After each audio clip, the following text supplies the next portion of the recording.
Hello friends, welcome to Pravi expression. இன்னைக்கு நம்ம பார்க்க போகிறது நெத்திலி கருவாடு தொக்கு. ஒரு சின்ன டிரான்சிஷன் பாருங்க. இப்படி இந்த கருவாடு இப்படி ஆயிடுச்சு.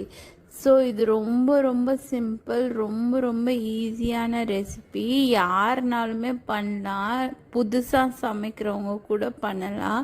நம்ம ஃபஸ்ட்டு நெத்திலி கருவாடை கொஞ்சம் கழுவி வச்சிடலாம். எப்படின்னா, சுடு தண்ணியில் போட்டு ஒரு 5 மினிட்ஸ் சோக் பண்ணிங்கனாலே அது அந்த ஹெட்டெல்லாம் அதுவாகவே ரிமூவ் ஆகிடும். ஸோ கொஞ்சம் மஞ்சத்தூள் போட்டு வாஷ் பண்ணி வச்சுக்கோங்க. அதுக்கு தேவையான பொருட்கள் கருவாடு, குழம்பு மிளகாத்தூள், இது கருவேப்பிலை, வத்தல், வேற பெருங்காயத்தூள், எண்ணெய், அது கூடவே நம்ம மஞ்சத்தூளும் உப்பும் எடுத்து வச்சுருக்கோம். நிறைய உப்பு போடக்கூடாது, கொஞ்சமாக உப்பு போட்டாலே போதும்.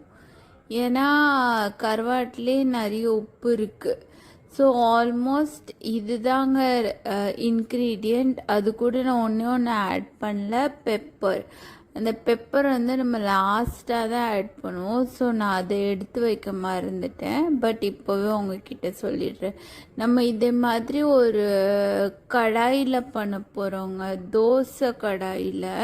நம்ம நார்மல் பாத்திரத்தில் பண்ணுறதுக்கு இந்த மாதிரி தோசை கடாயில் பண்ணோன்னா இந்த கருவாடு நல்லா ஃப்ரை ஆகும், நல்லா குக் ஆகும், வேறு டேஸ்ட்டும் அல்டிமேட்டாக இருக்கும்.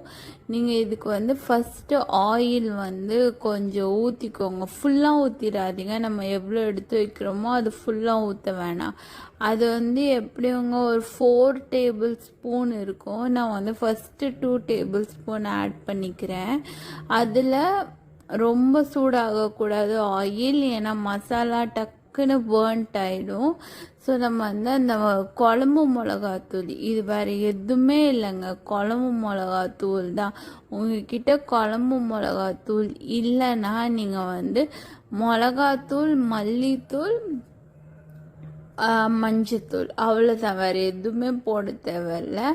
இப்போ நீங்கள் மல்லித்தூள் 4 ஸ்பூன் எடுக்கிறீங்கன்னா மிளகாத்தூள் ஒரு 2 ஸ்பூன் எடுத்துக்கோங்க, உங்கள் காரத்துக்கு தகுந்தாப்புல.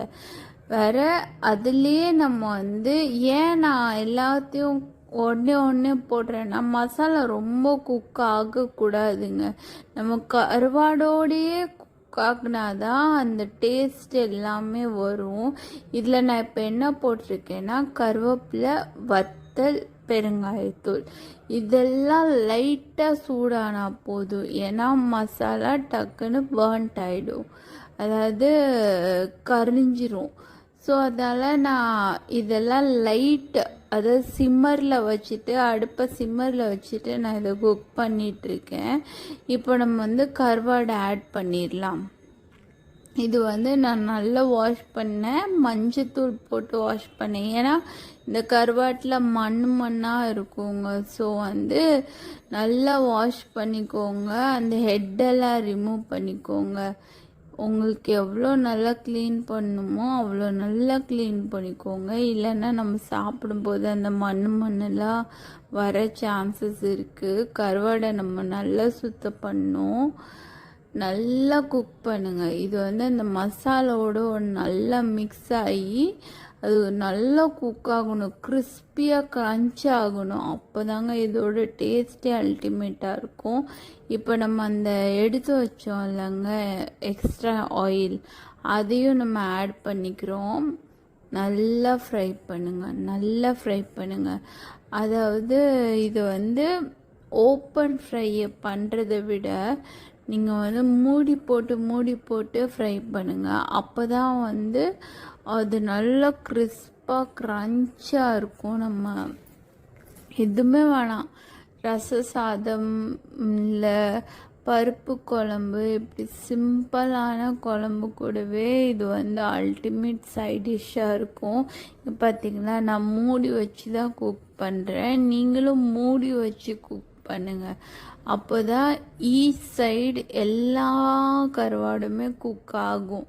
இங்கே பாருங்கள், ஆல்மோஸ்ட் ஆயில் எல்லாம் வருது, செப்பரேட் ஆகுது. ஸோ இது வந்து குக் ஆகிட்டுருக்கு, பட் இன்னுமே ஃபுல்லாக குக் ஆகலை. ஏன்னா நமக்கு கிறிஸ்பியாக வேணும். ஸோ வந்து இன்னுமே நல்லா மிக்ஸ் பண்ணுங்க, ஏன்னா கீழே அடி பிடிச்சிரும். அதனால் நீங்கள் அப்பப்போ ஓப்பன் பண்ணி மிக்ஸ் பண்ணி குக் பண்ணுங்கள். எல்லா சைடுமே குக் ஆகணும்ல நமக்கு. அந்த மசாலாவை வந்து நீங்கள் ஸ்டார்டிங்லேயே குக் பண்ணிங்கன்னா அது வந்து கரைஞ்சி போயிடும். அதனால தான் நான் வந்து லைட்டாக சூட்லேயே அந்த மசாலாலேயே கருவாடை ஆட் பண்ணிக்கிட்டேன். இங்கே பார்த்தீங்களா, அந்த கருவாடோட அந்த மசாலா குக் ஆகணும். அப்போ வந்து இது ஒரு அல்டிமேட் டேஸ்ட்டாக இருக்கும். இந்த வத்தலை நீங்கள் சாப்பிட்டு பாருங்களேன், சாப்பாடு கூட எதுவுமே இல்லை, அந்த கருவாடோட எசன்ஸுமே இப்போ இந்த வத்தலில் இருக்குமா, செம்ம டேஸ்ட்டாக இருக்குங்க. நான் அதனால தான் 4 கருவாடு போட்டிருக்கேன். எனக்கே ரொம்ப பிடிக்கும். சாதத்து கூட கொஞ்சம் கருவாடு இந்த ஃப்ரையே வேறு அந்த வத்தல் குழம்பே வேணாங்க, இதே வச்சு சாப்பிட்லாம். அப்படி அல்டிமேட் டேஸ்ட்டாக இருக்கும்.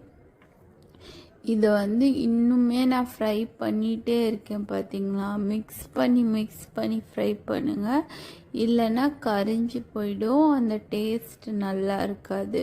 நம்ம அப்பப்போ ஓப்பன் பண்ணி ஃப்ரை பண்ணும். பார்த்தீங்களா, இந்த கருவாடு தெரியுதா உங்களுக்கு, அந்த கிறிஸ்பினஸ் இந்த மாதிரி கிறிஸ்பாகணும். நல்லா மிக்ஸ் பண்ணி அந்த கிறிஸ்ப்னஸ் நம்ம கண்ணுக்கே தெரியணும். இந்த ஸ்டேஜில் நம்ம லாஸ்ட்டாக, அதாவது முடிக்க போகிற ஸ்டேஜில் நீங்கள் வந்து பெப்பர் தூள் கொஞ்சம் ஆட் பண்ணிக்கோங்க.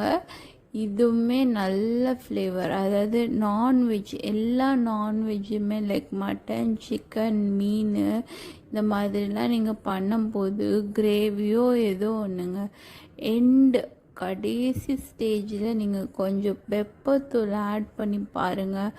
அதுவே ஒரு வேறு லெவல் டேஸ்ட்டு கொடுக்கும். நான் எல்லா நான்வெஜ்ஜுக்குமே எண்டில் நான் வந்து பெப்பர் தூள் ஆட் பண்ணுவேங்க. ஃப்ளேவரும் இருக்கும், டேஸ்ட்டாகவும் இருக்கும். அது வந்து ஹெல்த்துக்குமே நல்லது. பெப்பர் எல்லாத்துலேயுமே ஹெல்த்துக்கு நல்லது. ஸோ இதை நான் எல்லாமே பண்ணிட்டேன். டன். நம்மளோட கருவாடு ஃப்ரை டன் ஆயிடுச்சு. இங்கே பார்த்தீங்களா, அந்த கிறிஸ்பினஸ் உங்களுக்கு தெரியுதா? இது நம்ம சாப்பிட்டோன்னா அப்படி ஆல் ஃப்ளேவர்ஸ் நம்ம வாய்க்குள்ளே இருக்கும். அந்த மாதிரி நான் வந்து குக் பண்ணிட்டே இருந்தாலும் அந்த பேனோட சூட்டில் அது இருக்கட்டும், அதனால் நான் மூடி வச்சுருக்கேன். இப்போது நம்ம லன்ச் டைம். நம்ம லன்ச்சில் என்னெல்லான்னு பார்க்கலாம். ரொம்ப பெருசாலாம் இல்லைங்க, சிம்பிள் சாதம், ரசம். இதுக்கே இந்த சைட் டிஷ் அல்டிமேட்டாக இருக்கும், வேறு லெவலில் இருக்கும். நீங்கள் இது ரசம் ரைஸ் கூட தான் இல்லை, காரக்குழம்பு, சாம்பார், வெறும் பருப்பு குழம்பு, எதுவாக இருந்தாலும் இந்த சைட் டிஷ் அல்டிமேட்டாக இருக்கும். நீங்கள் கண்டிப்பாக இதே மாதிரி ட்ரை பண்ணி பாருங்கள். ஹார்ட்லி 20 மினிட்ஸில் இது ரெடி பண்ணிடலாங்க. ட்ரை பண்ணி பாருங்கள். தேங்க்யூ.